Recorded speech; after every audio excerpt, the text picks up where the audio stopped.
നമസ്കാരം. കേരള കാർഷിക സർവകലാശാലയിലെ വെള്ളാനിക്കര ഗ്രാമീണ കൃഷി മൗസം സേവാ യൂണിറ്റ് 2026 ഫെബ്രുവരി 10 തയ്യാറാക്കിയ കാർഷിക കാലാവസ്ഥാ നിർദ്ദേശക ബുള്ളറ്റിൻ. ഭാരതീയ കാലാവസ്ഥാ നിരീക്ഷണ കേന്ദ്രത്തിന്റെ മുന്നറിയിപ്പ് പ്രകാരം ജില്ലയിൽ വരണ്ട അന്തരീക്ഷ സ്ഥിതി തുടരുന്നതിനാൽ ആവശ്യഘട്ടങ്ങളിൽ വിളകൾക്ക് നന കൊടുക്കേണ്ടതാണ്.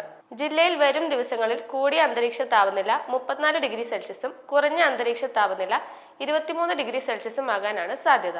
അന്തരീക്ഷത്തിലെ ഈർപ്പത്തിന്റെ അളവ് 50 മുതൽ 70%, കാറ്റിന്റെ വേഗത മണിക്കൂറിൽ ഏകദേശം 3 മുതൽ 5 കിലോമീറ്റർ വരെ ആകാനാണ് സാധ്യത. പൊതുനിർദ്ദേശങ്ങൾ: കാർഷിക വിളകളിൽ രോഗകീടങ്ങളുടെ ആക്രമണം നിയന്ത്രിക്കുന്നതിനായി മുൻകരുതലുകൾ സ്വീകരിക്കേണ്ടതാണ്. കാറ്റിന്റെ വേഗത കൂടി വരുന്നതിനാൽ ബാഷ്പീകരണം കൂടുകയും വരണ്ട അന്തരീക്ഷ സ്ഥിതി തുടരുന്നതിനാൽ ആവശ്യഘട്ടങ്ങളിൽ വിളകൾക്ക് നന കൊടുക്കേണ്ടതുമാണ്. വാഴയ്ക്ക് താങ്ങുകാലുകൾ നൽകുക, പച്ചക്കറി പന്തലുകൾ ബലപ്പെടുത്തുക, മണ്ണിന്റെ ഈർപ്പം സംരക്ഷിക്കാൻ ശരിയായ പുതയിടൽ രീതി അവലംബിക്കാവുന്നതാണ്. ഈ കാലാവസ്ഥയിൽ നെല്ലിൽ 50% കതിരിടുമ്പോൾ മണികറുക്കൽ രോഗം കാണാൻ സാധ്യതയുണ്ട്. ഇതിനെ നിയന്ത്രിക്കാൻ 2 ഗ്രാം കൊസൈഡ് 1 ലിറ്റർ വെള്ളത്തിൽ കലക്കി തളിക്കുക. നെല്ലിൽ കാണപ്പെടുന്ന ചാഴിയെ നിയന്ത്രിക്കാൻ കൈറ്റിൻ അധിഷ്ഠിത സ്യൂഡോമോണസ് 20 ഗ്രാം 1 ലിറ്റർ വെള്ളത്തിൽ തളിക്കുക.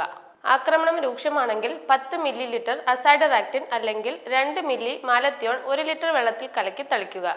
കുരുമുളകിൽ സാവധാന വാട്ട രോഗത്തെ നിയന്ത്രിക്കുന്നതിനായി 3 ഗ്രാം കോപ്പർ ഓക്സിക്ലോറൈഡ് 1 ലിറ്റർ വെള്ളത്തിൽ കലക്കി ഓരോ ചെടിയുടെ ചുവട്ടിലും മണ്ണ് കുതിരത്തക്കവണ്ണം ഒഴിച്ചു കൊടുക്കുക. വെണ്ട, വഴുതന എന്നിവയിൽ പച്ചത്തുള്ളന്റെ ആക്രമണം കാണാൻ സാധ്യതയുണ്ട്. ഇവയെ നിയന്ത്രിക്കാൻ തയോമെത്തോക്സാം 2 ഗ്രാം 10 ലിറ്റർ വെള്ളത്തിൽ കലക്കി തളിക്കുക. മൃഗസംരക്ഷണം: തൊഴുത്തിലും മേച്ചിൽ സ്ഥലങ്ങളിലും കുടിക്കാൻ ശുദ്ധജല ലഭ്യത ഉറപ്പുവരുത്തുക. അപകടകരമായ സൂര്യരശ്മികൾ ഏൽക്കുന്നത് ഒഴിവാക്കുക. കന്നുകാലികളെ രാവിലെ 9 മണിക്ക് മുൻപോ വൈകുന്നേരം 4 മണിക്ക് ശേഷമോ മാത്രമേ മേയാൻ അനുവദിക്കാവൂ. വൈകുന്നേരങ്ങളിൽ മേയാൻ വിടുന്നതാണ് കൂടുതൽ നല്ലത്. നന്ദി.